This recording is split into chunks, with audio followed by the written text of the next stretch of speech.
Hello friends, मैं पंकज कुमार यादव आप सभी को आइडियल क्लासेस में स्वागत करता हूं। आइए, पिछले क्लास में हमने फिजिक्स के बारे में अवतल दर्पण से बने प्रतिबिंब के बारे में देखा, उसके बाद उत्तल दर्पण से बने प्रतिबिंब के बारे में देखा और अब आइए देखते हैं इनका उपयोग कहाँ कहाँ होता है। हमारे जीवन में अवतल और उत्तल का उपयोग कहाँ कहाँ होता है, यानी हम अवतल दर्पण का उपयोग कहाँ करते हैं, फिर देखेंगे उत्तल दर्पण का उपयोग कहाँ करते हैं। ठीक, आइए देखिए। पहला चीज भाई मेरे, अवतल दर्पण का उपयोग हजामती दर्पण के रूप में किया जाता है। ठीक है, हजामती दर्पण यानी जो सैलून वगैरह में जाइएगा दाढ़ी वगैरह बनवाने के लिए, तो उसमें आपका अवतल दर्पण का उपयोग होता है। क्यों होता है? क्योंकि वस्तु का आभासी और सीधा प्रतिबिंब बनाता है। देखिए, हजामती दर्पण के रूप में किया जाता है क्योंकि बस चेहरे का सीधा सीधा बड़ा तथा काल्पनिक बनाता है। अब भाई मेरा आप ही कहिएगा कि काल्पनिक तो उत्तलो बनाता है ना, समस्या वाली बात है। काल्पनिक तो उत्तल भी बनाता है, तो उत्तल का उपयोग क्यों नहीं करते हैं हजामती दर्पण के रूप में ना, ये क्वेश्चन है आपका। तो बाबू देखिए, कभी भी दो कंडीशन पढ़ा है उत्तल का, दोनों कंडीशन में क्या कभी आप ऐसा देखे हैं कि उत्तल किसी वस्तु का बड़ा प्रतिबिंब बना दे या बहुत बड़ा प्रतिबिंब बना दे? देखे हैं? नहीं देखे हैं। ठीक, क्योंकि उत्तल किसी वस्तु का कभी बड़ा प्रतिबिंब बनाता ही नहीं है, केवल छोटा और बहुत छोटा प्रतिबिंब बनाता है। लेकिन अवतल अवतल किसी वस्तु का बड़ा, देखिए क्या लिखे हैं, बड़ा प्रतिबिंब बनाता है। ठीक, और बड़ा प्रतिबिंब बनाने का वजह है, मान के चलिए हमारा दाढ़ी छोटा है, ऐसे तो बड़ा है, लेकिन मान के चलिए काफी छोटा है, तो कैसे दिखेगा? छोटा प्रतिबिंब बनाएगा तो छोटी से छोटी चीज दिखेगी, केस नहीं दिखेगी। लेकिन वही बड़ा प्रतिबिंब बनाएगा तो उसमें हमारा छोटा भी चीज अगर छूट रहा है, कहीं केस वगैरह बाल वगैरह छूट रहा है, तो उसको हम आसानी से सेविंग कर सकते हैं। ठीक है, इसीलिए अवतल दर्पण का उपयोग हजामती दर्पण के रूप में किया जाता है। ठीक, आगे बढ़ा जाए। देखिए, पहला यही रहेगा, अवतल दर्पण का उपयोग हजामती दर्पण के रूप में किया जाता है क्योंकि ये किसी वस्तु का बड़ा आभासी और आभासी या काल्पनिक, कोई कहिए काल्पनिक और सीधा प्रतिबिंब का निर्माण करता है या प्रतिबिंब बनाता है। ठीक, क्लियर। और देखिए 2 नंबर, रोगियों के कान नाक गला इत्यादि के जांच के लिए अवतल दर्पण का उपयोग किया जाता है। रोगियों के जैसे कान नाक के डॉक्टर के पास जाइएगा तो अवतल दर्पण का उपयोग करते हैं उसके चेकअप के लिए। ठीक, देखिए, बड़े बड़े अवतल दर्पण का उपयोग सोलर कुकर में किया जाता है, प्रवर्तक के रूप में किया जाता है। ठीक, अवतल दर्पण का उपयोग सर्च लाइट, गाड़ियों के सर्च लाइट और गाड़ियों के अग्रदीप, बाबू कंफ्यूज मत होइएगा, ये कंफ्यूजन वाली क्वेश्चन है। गाड़ी जो होती है उसके अग्रदीप यानी आगे वाला, जिसको हेडलाइट के नाम से हम लोग जानते हैं, उसमें बाबू अवतल का उपयोग होता है। ठीक, और यही आपका कह देगा साइड मिरर में, तो बाबू उत्तल हो जाएगा। ठीक, देखिए कैसे अवतल का उपयोग गाड़ियों के सर्च लाइट या गाड़ियों के अग्रदीप, टर्च या टेबल लैंप इत्यादि में प्रवर्तक के रूप में किया जाता है। ठीक, कोई दिक्कत बाबू? हेडलाइट में नहीं, हेडलाइट में किया जाता है, सॉरी हेडलाइट में इसका उपयोग किया जाता है, साइड मिरर में नहीं। कहेगा साइड मिरर, गाड़ियों का साइड मिरर में कौन सा दर्पण का उपयोग किया जाता है? तो उसमें भाई मेरे उत्तल होता है, अभी बताएंगे उसके बारे में भी। ठीक है, लेकिन अवतल दर्पण का उपयोग सर्च लाइट में गाड़ियों के अग्रदीपों में, यानी फ्रंट जो हेडलाइट होता है जिसको अग्रदीप आगे होता है, उसमें बाबू किस दर्पण का? अवतल दर्पण का उपयोग किया जाता है। ठीक, अवतल दर्पण का उपयोग में क्या क्या सीखे? पहला, दाढ़ी बनाने के लिए अवतल दर्पण का उपयोग 1 नंबर, किसमें? दाढ़ी बनाने के लिए सैलून वगैरह में अवतल दर्पण का उपयोग। 2 नंबर, सोलर कुकर में अवतल दर्पण का उपयोग। 3 नंबर, कान नाक गला के डॉक्टर अवतल दर्पण का उपयोग करते हैं। 4 नंबर क्या बाबू? गाड़ियों के अग्रदीपों में अवतल दर्पण का उपयोग प्रवर्तक के रूप में किया जाता है। क्लियर बाबू, इसको उतार लीजिए या स्क्रीनशॉट ले लीजिए, हम हट जाते हैं।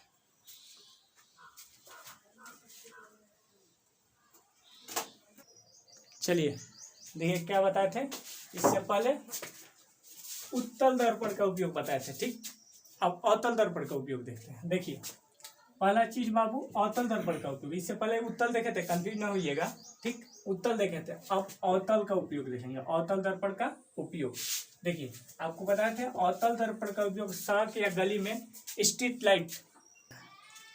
ठीक है, देखिए उत्तल यानी अब उत्तल दर्पण का उपयोग देख रहे हैं हम लोग। ठीक है, इससे पहले अवतल का देखे थे, ठीक, इससे पहले अवतल दर्पण का उपयोग देखे थे, अब उत्तल दर्पण का उपयोग देखें। ठीक है, देखिए उत्तल दर्पण का उपयोग सड़क या गली में स्ट्रीट लाइट के रूप में किया जाता है। अब बाबू ये स्ट्रीट लाइट क्या होता है, देखा होंगे कभी कभी चमकता हुआ प्रतीत होगा बाबू स्ट्रीट लाइट के, कहीं कहीं मेन हाईवे वगैरह पे जाइएगा ना तो आपको ये देखने को मिलेगा। ठीक, चमकता हुआ प्रतीत होगा, उसमें उत्तल दर्पण का उपयोग किया जाता है। ठीक है, मोटर या कार या बस में उत्तल दर्पण का उपयोग साइड मिरर, अब देखिए इसका शुद्ध हिंदी पृष्ठदर्शी होता है। ठीक, पृष्ठदर्शी होता है, लेकिन इसको साइड मिरर इंग्लिश नाम से ही जानते हैं। कहिएगा पृष्ठदर्शी के रूप में किया जाता है तो बहुत सारे बच्चे कंफ्यूज होंगे, पृष्ठदर्शी क्या होता है भाई। तो बाबू जो पीछे जो दृश्य देखने वाला लगा होता है, ऐसे गाड़ियों में बाइक चलाए ही होंगे आप, देखेंगे साइड में जो देखने के लिए पीछे वाले दृश्य देखने के लिए जो लगा होता है, उसमें बाबू और उत्तल का उपयोग होता है, उत्तल दर्पण का उपयोग होता है। क्यों होता है बाबू, क्यों होता है, तो निम्नलिखित कारणों से उत्तल दर्पण का उपयोग पृष्ठदर्शी या साइड मिरर यानी पीछे के दृश्य देखने के लिए किया जाता है। किसी वस्तु का हमेशा सीधा प्रतिबिंब बनाता है। बाबू ये आपको क्लियर है कि इसलिए किया जाता है कि किसी वस्तु का हमेशा सीधा प्रतिबिंब बनाता है, और सीधा प्रतिबिंब कैसा, आभासी बनता है, आभासी प्रतिबिंब बनाता है और सीधा प्रतिबिंब बनाता है। क्योंकि वस्तु की तुलना में प्रतिबिंब बहुत छोटा बनाता है, इसलिए यह विस्तृत दृष्टि क्षेत्र बनाता है। क्योंकि देखिए आपको बताए थे उत्तल हमेशा किसी वस्तु का छोटा या बहुत छोटा प्रतिबिंब बनाता है। ठीक, तो बाबू मान के चलिए कोई इतना बड़ा दर्पण यदि लगा दे, हम इतना छोटा दर्पण, और उसमें हमको ट्रक को देखना है, तो ट्रक को जब हमको देखना है तो बाबू इतना कम से कम छोटा छोटा दिखाएगा, तभी ना अधिक से अधिक दिखा पाएगा, और जब छोटा दिखाएगा तो अधिक से अधिक क्षेत्र कवर करेगा पीछे का। ठीक, अधिक से अधिक क्षेत्र कवर करेगा, तो इसीलिए बाबू इसमें उत्तल दर्पण का उपयोग किया जाता है। उम्मीद है उत्तल और अवतल का उपयोग क्लियर हो गया होगा। ठीक है, देखिए इसका भी स्क्रीनशॉट ले लीजिएगा, ले लीजिए, इसका स्क्रीनशॉट ले लीजिए।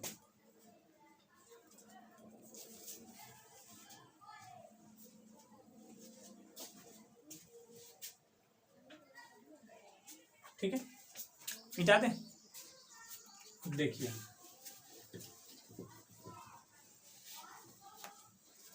ओवरऑल एक बार देख लेते हैं उत्तल और अवतल का उपयोग। ठीक, आइए देखिए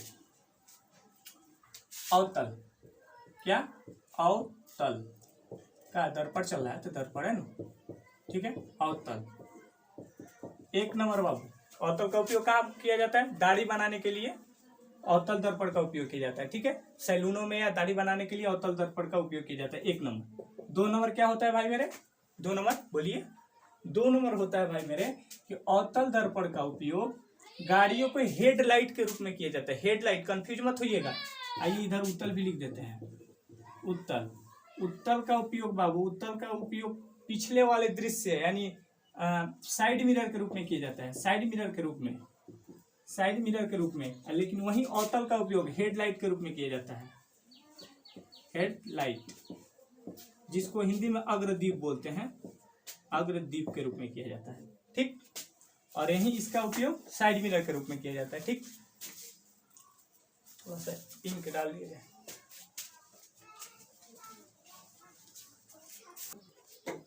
ठीक है फ्रेंड्स, देखिए अवतल का उपयोग, थोड़ा सा इंक खत्म हो गया था, देखिए अभी भी वही प्रॉब्लम, चलिए कोई बात नहीं। हेडलाइट के रूप में किया जाता है, गाड़ियों को हेडलाइट के रूप में किया जाता है। एक नंबर दाढ़ी बनाने के लिए किया जाता है। ठीक है, एक नंबर दाढ़ी बनाने के लिए बताइए दिए क्यों किया जाता है, क्योंकि बड़ा प्रतिबिंब बनाता है, जिससे छोटे से छोटे वस्तु हमको दिखाई दे देते हैं, छोटे से छोटे केस दिखाई देते हैं, बाल दिखाई देते हैं, जिससे हम बढ़िया से सेविंग कर पाते हैं। ठीक है, और बाबू हेडलाइट के रूप में किया जाता है, गाड़ियों या मोटर गाड़ी कार के हेडलाइट में अग्रदीप, आगे के दीप में किया जाता है। ठीक है, तीन नंबर हो गया। चार नंबर बाबू आपका सोलर कुकर के रूप में भी किया जाता है। सोलर कुकर में प्रवर्तक के रूप में अवतल दर्पण का उपयोग किया जाता है। ठीक, क्लियर। देखिए इसमें मात्र दो ही है, एक स्ट्रेट लाइट में किया जाता है, स्ट्रेट लाइट में उत्तल का उपयोग किया जाता है, और दो नंबर साइड मिरर के रूप में उत्तल दर्पण का उपयोग किया जाता है। गाड़ियों में साइड मिरर के रूप में पृष्ठदर्शी पीछे वाले दृश्य को देखने के लिए जो दर्पण लगा होता है, उस दर्पण में अवतल दर्पण का उपयोग किया जाता है। क्लियर, चलिए आगे देखिए, आगे अब दर्पण सूत्र की तरफ चलते हैं हम। दर्पण सूत्र क्या है, ठीक है, दर्पण सूत्र, आइए दर्पण सूत्र, दर्पण सूत्र की दुनिया में चलते हैं। दर्पण सूत्र क्या है? ठीक है, तो सिंपल में हम बोल सकते हैं दर्पण सूत्र वह सूत्र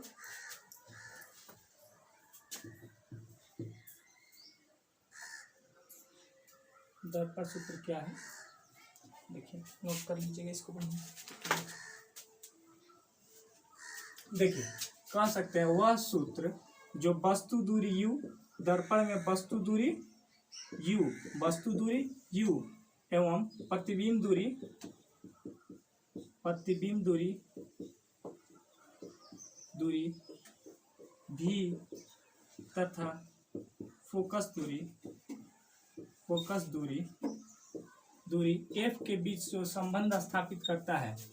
देखिए दर्पण सूत्र क्या है, ठीक है, तो सिंपल वे में बोलिएगा दर्पण सूत्र वह सूत्र जो वस्तु दूरी एवं प्रतिबिंब दूरी तथा फोकस दूरी के बीच संबंध स्थापित करता है, दर्पण सूत्र कहलाता है। ठीक है, दर्पण का वह सूत्र जो वस्तु दूरी एवं प्रतिबिंब दूरी तथा फोकस दूरी के बीच संबंध स्थापित करता है, दर्पण सूत्र कहलाता है। ठीक है, क्लियर।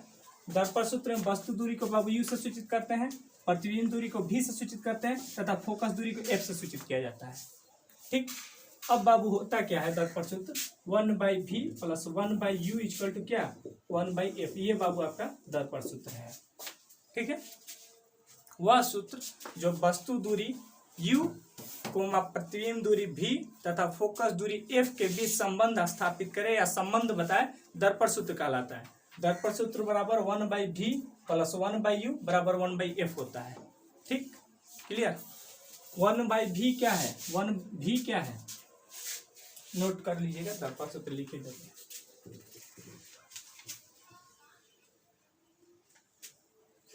वह सूत्र जो दर्पण के वस्तु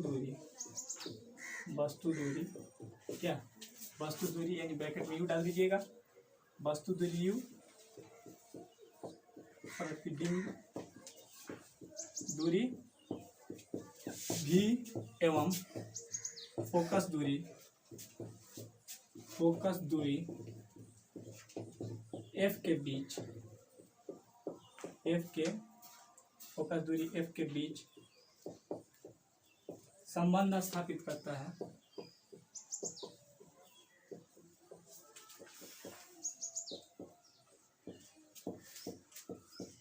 क्या कहलाता है बाबू, दर्पण सूत्र कहलाता है।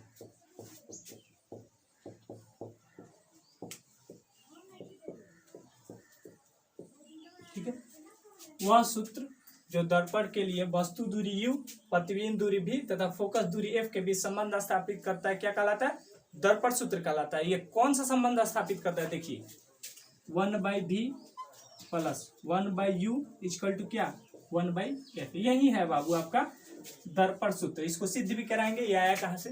ठीक, देखिए तब तक u क्या है, यहाँ पे u क्या है, वस्तु दूरी है। ठीक है, v क्या है, प्रतिबिंब दूरी है, प्रतिबिंब दूरी है, और f क्या है आपका, f क्या है, फोकस दूरी है, ठीक है। देखिए ये ध्यान में रखिएगा, जब तक आपको ये समझ में नहीं आएगा कि कौन चीज क्या है, किसको किससे सूचित किया जाता है, तब तक बाबू थोड़ी सी समस्या होगी न्यूमेरिकल में आपको। ठीक, न्यूमेरिकल में थोड़ी सी क्या, न्यूमेरिकल आपसे बनेगा ही नहीं जब तक ये पता नहीं रहेगा कौन चीज क्या है। ठीक है, तो बाबू जब कहेगा क्वेश्चन में कि प्रतिबिंब दूरी 30 सेंटीमीटर है, तो प्रतिबिंब दूरी 30 सेंटीमीटर है, या कहेगा कि प्रतिबिंब 30 सेंटीमीटर की दूरी पर बन रहा है, यानी प्रतिबिंब दूरी है 30 सेंटीमीटर, तो हम क्या लिखेंगे, प्रतिबिंब दूरी किससे, v से, यानी v बाबू आपका प्रतिबिंब दूरी है। ठीक, कहेगा क्वेश्चन में बाबू की वस्तु 10 सेंटीमीटर की दूर पर रखी गई है। ठीक है, वस्तु 10 सेंटीमीटर की दूरी पर रखी गई, इसका अर्थ क्या, यानी u का मान, u बराबर वस्तु दूरी 10 सेंटीमीटर, क्लियर। और कहेगा फोकस दूरी 20 सेंटीमीटर है, तो फोकस दूरी बराबर f बराबर फोकस दूरी, क्लियर। कोई दिक्कत भाई मेरे यहाँ तक। अब देखिए होता क्या है बाबू कि कहीं कहीं u प्लस में होता है, यह दर्पण के ऊपर डिपेंड करता है कि u प्लस में है कि माइनस में है। ठीक है, कहीं कहीं v प्लस या माइनस में होता है, और कहीं कहीं एफ प्लस या माइनस में होता है। तो इसको जानने के लिए अभी हम चिन्ह परिपटी देखेंगे तुरंत, अभी देख रहे हैं, ठीक है। उससे आपको पता चलेगा, इससे पहले वीडियो में बताया था कि अवतल दर्पण की फोकस दूरी ऋणात्मक होती है, बताए थे ना। तो कहाँ से ऋणात्मक होती है, ये सारी चीजें हम आगे देखेंगे, ठीक है। और क्यों धनात्मक होती है, ये भी चीजें देखेंगे, ठीक है। आइए देखिए,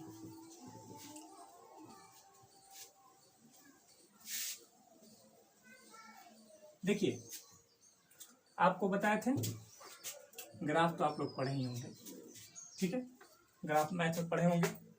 इसको क्या कहते हैं भाई मेरे, एक्स एक्सिस, एक्सिस, ठीक।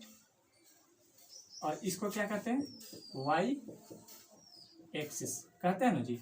एक्सिस को अक्ष कहते हैं, वाई अक्ष, इसको क्या कहते हैं, एक्स अक्ष। क्लियर बाबू। इधर क्या होता है, एक्स होता है, और इधर बाबू एक्स डैश होता है, ठीक है।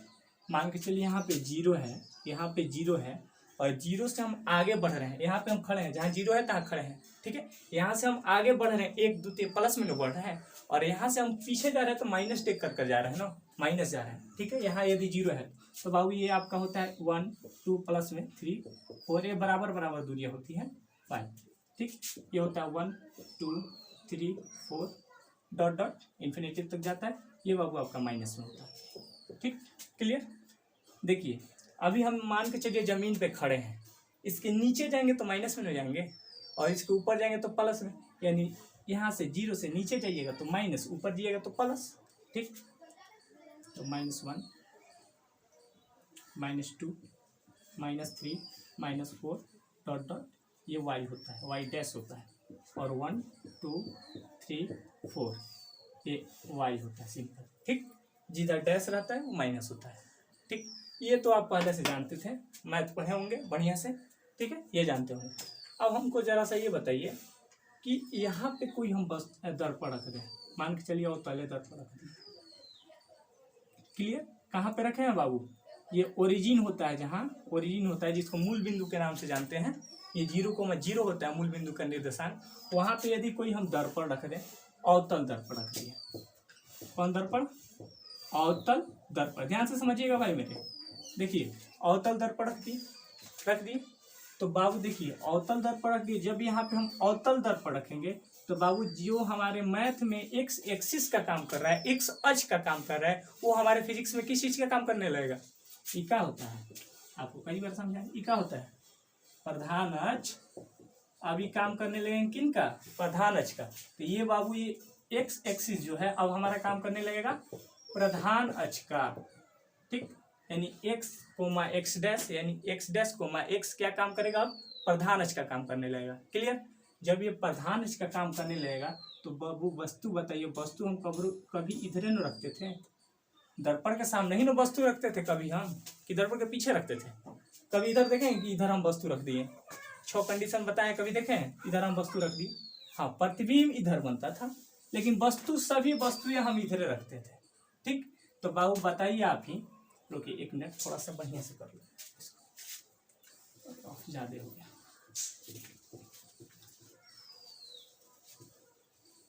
देखिए ठीक, ये बाबू आपका क्या हुआ, प्लस हुआ, और ये बाबू आपका माइनस हुआ, एक्स डैश और एक्स, ये आपका वाई प्लस हुआ, और ये बाबू वाई आपका वाई डैश माइनस हुआ, ठीक।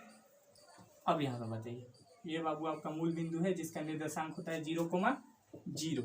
यहाँ पे एक दर्पण रखे, कौन सा दर्पण हम रखें, अवतल, ठीक है। यहाँ पे एक दर्पण हम रख दिए अवतल। अब दरअसल हमको बताइए कि अवतल दर्पण के सामने कोई वस्तु रखेंगे तो यहीं पर न रखेंगे, यहाँ से यहाँ, यहाँ बाबू एफ होता है, और ये बाबू आपका पी होता है, और यहाँ सी होता है। तो इधर न कोई वस्तु रखेंगे तो बाबू वस्तु दूरी को किससे सूचित किया जाता है, यू से। अभी बताए हैं वस्तु दूरी को यू से। तो बाबू वस्तु कभी इधर रखेंगे, यानी कहीं इधर न रखेंगे, तो इधर रखेंगे तो इधर क्या होता है माइनस, यानी वस्तु दूरी यू हमेशा माइनस में होगा।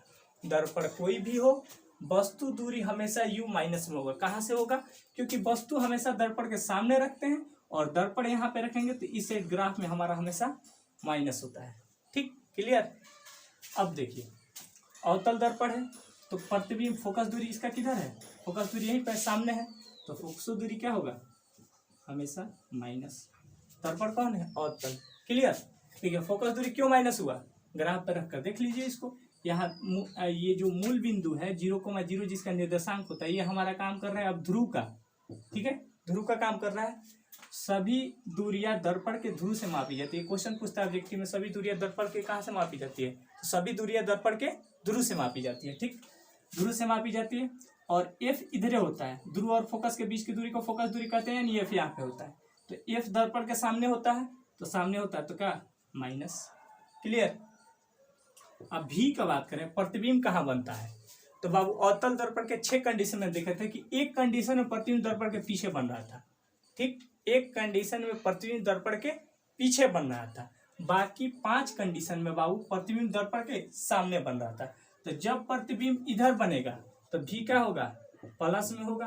अब प्लस में कब होगा? जब प्रतिबिंब आभासी बनेगा तब होगा। कैसे? इस साइड दर्पण के पीछे कौन सा प्रतिबिंब बनता है? केवल और केवल आभासी प्रतिबिंब बनता है। ठीक, और जब इधर बनेगा तो माइनस होगा। यानी अधिकांश कंडीशन में 5 कंडीशन में बाबू प्रतिबिंब इधर बनेगा और 5 कंडीशन में बाबू प्रतिबिंब भी यानी प्रतिबिंब दूरी माइनस में होगा। ओनली एक कंडीशन में प्रतिबिंब दूरी जो भी होता है प्लस में होगा, बाकी टोटल कंडीशन में माइनस में होगा। तो आप समझ गए भी कब माइनस होगा। ठीक है, ये दर्पण के ऊपर डिपेंड करता है कि दर्पण कौन सा है। ठीक है, दर्पण अगर अवतल हो तो यू तो हमेशा माइनस होगा, इसमें सोचना नहीं है। एफ भी हमेशा माइनस होगा। ठीक है, एफ भी हमेशा माइनस होगा और यू भी हमेशा माइनस होगा। बच गया भी और भी। तो भी एक कंडीशन में प्लस होगा जब प्रतिबिंब आभासी बनेगा, इधर आभासी बनता है, आभासी बनेगा और दर्पण के पीछे बनेगा तो। और एक कंडीशन भी बनता है जब वस्तु ध्रुव और फोकस के बीच में रखी हो तब। बाकी टोटल कंडीशन में भी माइनस में होगा। यानी अवतल, जैसे कहेगा अवतल दर्पण, अच्छा तो इसका मतलब एफ माइनस, इसका मतलब भी माइनस का एक कंडीशन छोड़कर, इसका मतलब एफ भी, यू तो हमेशा माइनस। ठीक, इसको बाबू नोट कर लीजिएगा, एक कंडीशन छोड़कर जब प्रतिबिंब दर्पण के पीछे बने तो छोड़कर अपवाद लिख लीजिएगा इसे। एफ हमेशा माइनस, यू हमेशा माइनस और भी में माइनस होता है। अपवाद के लिए है अपवाद। अपवाद जब प्रतिबिंब कहाँ रखी हो, प्रतिबिंब कहाँ बने? दर्पण के पीछे बने तब छोड़कर। ठीक है, यानी भी तब प्लस होगा जब प्रतिबिंब दर्पण के पीछे बने या प्रतिबिंब आभासी बने तब बाबू भी एक बार प्लस होगा। बाकी टोटल कंडीशन में एफ, यू और भी सब माइनस होगा अवतल दर्पण में। क्लियर? क्यों माइनस होगा ये सारी चीजें अगर आप दोबारा हम देखें ना। ठीक है, आगे बढ़े। ये नोट कर लीजिएगा भाई बहन, ये जरूर नोट कर लीजिएगा, नोट कर लीजिए।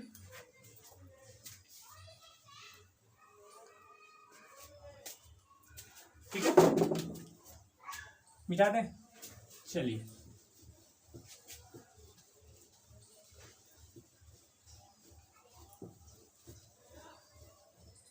चलिए, ये बाबू अवतल हुआ। अब सेम इसी प्रकार उत्तल का देखते हैं। ये क्या होता है भाई मेरे? प्लस एक्स होता है। ये क्या होता है? माइनस वाई होता है, एक्स होता है, एक्स डैश होता है। ये बाबू माइनस में होता है, वाई डैश होता है और ये बाबू प्लस में होता है, वाई होता है। ठीक, अब इससे पहले हम यहाँ पे अवतल दर्पण रखे थे, अब हम यहाँ पे रखेंगे उत्तल दर्पण। लीजिए, यही नहीं उत्तल दर्पण। कौन दर्पण? उत्तल दर्पण। ठीक है, यहाँ पे अब क्या रखेंगे हम? कौन सा दर्पण रखेंगे? उत्तल दर्पण। ठीक, अब बताइए उत्तल दर्पण में भी देखें कि वस्तु को हम इधर न रखते थे, कहीं पर रखें, यानी यू हमेशा कैसा? निगेटिव। उत्तल में भी यू हमेशा निगेटिव, क्योंकि वस्तु दर्पण के सामने रखते थे और दर्पण के सामने एक्स एक्सिस होता है, एक्स डैश एक्सिस होता है जो हमेशा माइनस में होता है। ग्राफ में देखे होंगे आप। ठीक, और देखिए उत्तल दर्पण में हमेशा और हमेशा आभासी प्रतिबिंब का निर्माण हुआ है और आभासी प्रतिबिंब हमेशा दर्पण के पीछे बनते हैं, यानी सभी प्रतिबिंब दर्पण के पीछे बने हैं। तो v बराबर यानी प्रतिबिंब दूरी हमेशा कैसा होगा, देख लीजिए कैसा होगा, प्लस। क्लियर। और बाबू फोकस पे यहाँ होता है तो इसका एफ भी हमेशा क्या होगा, प्लस। क्लियर। देखिएगा ध्यान से, अवतल में एफ माइनस यू माइनस भी माइनस, तीनों माइनस, एक कंडीशन को छोड़कर भी अपवाद, जब प्रतिबिंब दर्पण के पीछे बने तो भी प्लस, बाकी सब में एफ भी माइनस। दर्पण अवतल, आंख मत कर बोलिएगा, दर्पण अवतल भी minus you minus F minus, भी में एगो कंडीशन, जब प्रतिबिंब दर्पण के पीछे बने या प्रतिबिंब आभासी बने तो छोड़कर भी प्लस, बाकी टोटल में भी माइनस। अब देखिए बात आए उत्तल की, उत्तल की, तो उत्तल में देखिएगा u तो माइनस से रहेगा क्योंकि वस्तु कभी इधर रखेंगे, ठीक है। f प्लस और v भी प्लस, ये नोट कर लीजिए। देखिए उत्तल में u माइनस, बाकी सब प्लस, बाकी सब में क्या, f भी प्लस v भी प्लस, ठीक। इसमें ये f minus u minus v minus, अपवाद में एगो छोड़कर, जब प्रतिबिंब आभासी बने तब v प्लस, बाकी सब में माइनस, ठीक है। इसको नोट कर लीजिए, इसको नोट कर लीजिए जल्दी से, ठीक है। चिन्ह परिपटी की ओर चलेंगे हम, ठीक। मिटा दें, स्क्रीनशॉट वगैरह ले लीजिए।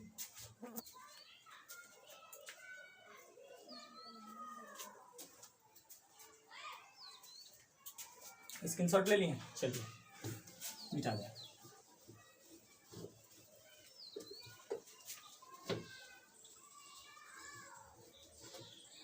देखिए अब चिन्ह परिपटी में क्या होता है, देखिए चिन्ह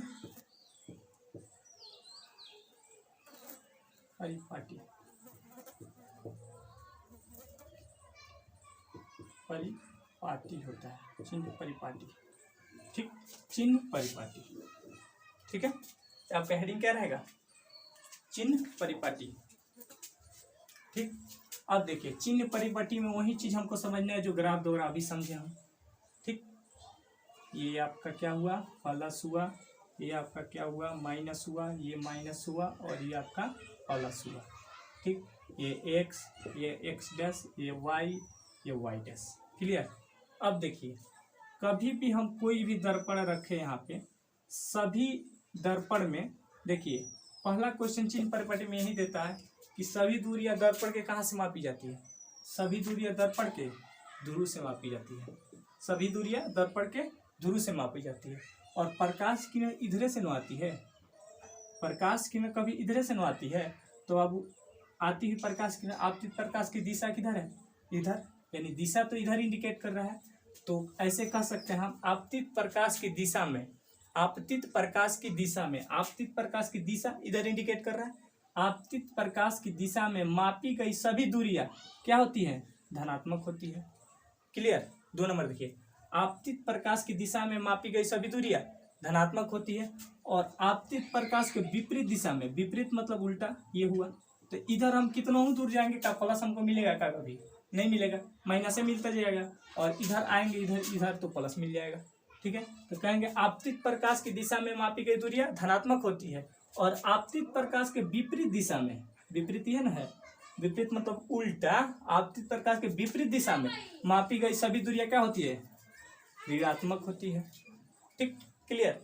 आपतित प्रकाश की दिशा में मापी गई सभी दूरियां धनात्मक होती है, और आपतित प्रकाश के विपरीत में मापी गई सभी दूरियां ऋणात्मक होती है, ठीक है। और ये बाबू हो गया आपका प्रधान अक्ष, ठीक है। प्रधान अक्ष के ऊपर देखिए, प्रधान अक्ष के ऊपर एवं लंबवत जाने पर, प्रधान अक्ष हो गया, ठीक है। प्रधान अक्ष के ऊपर एवं लंबवत जाने पर सभी दूरियां कैसी मिलती है हमको, धनात्मक मिलती है, ठीक। प्रधान अक्ष के ऊपर एवं लंबवत जाने पर सभी दूरियां कैसे, धनात्मक मापी जाती है, और प्रधान अक्ष के नीचे, नीचे लंबवत आने पर सभी दूरियां कैसे मिलती है हमको, ऋणात्मक मिलती है। यही चिन्ह परिपटी है, ठीक। क्या कहिएगा 1 नंबर। देखिए सभी दूरियां कहाँ से मापी जाती है, दर्पण के ध्रुव से मापी जाती है, सभी दूरियां दर्पण के ध्रुव से मापी जाती है, ठीक है। 2 नंबर, प्रधान अक्ष के दिशा में, यानी आपतित प्रकाश की दिशा में, आपतित प्रकाश की दिशा यही ना है, आपतित प्रकाश की दिशा में मापी गई सभी दूरियां कैसी होती है, धनात्मक होती है। 2 नंबर। 3 नंबर क्या होता है भाई मेरे, आपतित प्रकाश के विपरीत दिशा में, आपतित प्रकाश के विपरीत दिशा में मापी गई दूरी क्या होती है? ऋणात्मक होती है, यानी माइनस में। ऋणात्मक धनात्मक समझ रहे हैं ना? धनात्मक मतलब तो होता है प्लस और ऋणात्मक मतलब होता है माइनस। ठीक, तो क्या कहिए, आपतित प्रकाश के विपरीत दिशा में मापी गई सभी दूरियां ऋणात्मक होती है। ठीक, और 3 नंबर कंडीशन क्या होता है भाई मेरे, कि आप प्रधान अक्ष, ये बाबू आपका प्रधान अक्ष हुआ, जो x और x डैश है ना, इसको हम प्रधान अक्ष मानते हैं। ठीक है, x और x डैश यानी x अक्ष को हम प्रधान अक्ष मानते हैं। ठीक, दर्पण का प्रधान अक्ष। ठीक है, तो प्रधान अक्ष के लंबवत, लंबवत मतलब होता है लंबा खड़ा, ऊपर जाने पर, प्रधान अक्ष से ऊपर जाइएगा, प्रधान अक्ष के ऊपर जाने पर सभी दूरियां कैसी होती है? धनात्मक होती है, यानी ऊपर जाइएगा तो धनात्मक, और प्रधान अक्ष से लंबवत नीचे आने पर, प्रधान अक्ष से लंबवत नीचे आने पर सभी दूरियां कैसी मापी जाती है? ऋणात्मक मापी जाती है। इतना क्लियर? देख लीजिए, कोई समस्या हो तो बताइएगा। देख लीजिए, एक बार स्क्रीनशॉट लेना चाहते हैं तो ले सकते हैं। ठीक है,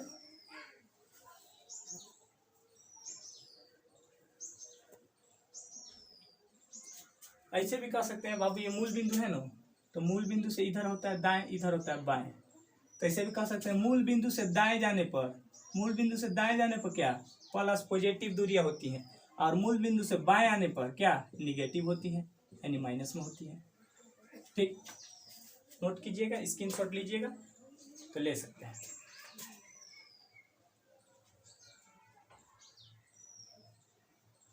ठीक है, नोट कर लिए? देखिए, अभी तक हम आपको चिन्ह परिपटी बताएं, दर्पण सूत्र बताएं, अवतल दर्पण का उपयोग बताएं, उत्तल दर्पण का उपयोग बताएं, बाकी सभी चीज़ें हम आपको इसमें लगभग कवर कराती हैं। इस चैप्टर में, प्रकाश के परिवर्तन चैप्टर में लगभग चीज़ें आपको कंप्लीट करा दी गई है, लगभग खत्म है। ठीक है, अब प्रॉब्लम, अब आगे बढ़ना है बाबू। दर्पण सूत्र का उपयोग कहाँ करेंगे, न्यूमेरिकल उस पर कैसे बनाएंगे, कहाँ यू को प्लस लेंगे, ये भी बता दिए, यू को प्लस कहाँ लेंगे, माइनस कहाँ लेंगे। बस उसको लैंग्वेज वाइज देखना है कि लैंग्वेज में कब क्या कहेगा तो यू को प्लस लेंगे, और कब भी को माइनस लेंगे, कब एफ को प्लस लेंगे। ठीक है, ये सारी चीज़ें, ठीक है, अगले वीडियो में हम देखेंगे, क्योंकि आज के लिए हम इतना ही रहने देते हैं। ठीक, इसको लैंग्वेज वाइज अपने से लिख भी सकते हैं, या कहिएगा तो यदि आपको सभी चीज़ का डिफिनीशन चाहिए तो हमारे टेलीग्राम चैनल से जुड़ जाइए, आइडियल क्लासेस 2.0, और इसमें कमेंट कर दीजिएगा वीडियो में कि हमको पीडीएफ चाहिए, तो आपको पीडीएफ के रूप में सारी डिफिनीशन उपलब्ध करा दी जाएगी टेलीग्राम चैनल पे। ठीक है, उसका नाम है आइडियल क्लासेस 2.0। आज के लिए इतना ही रहने देते हैं। ठीक है।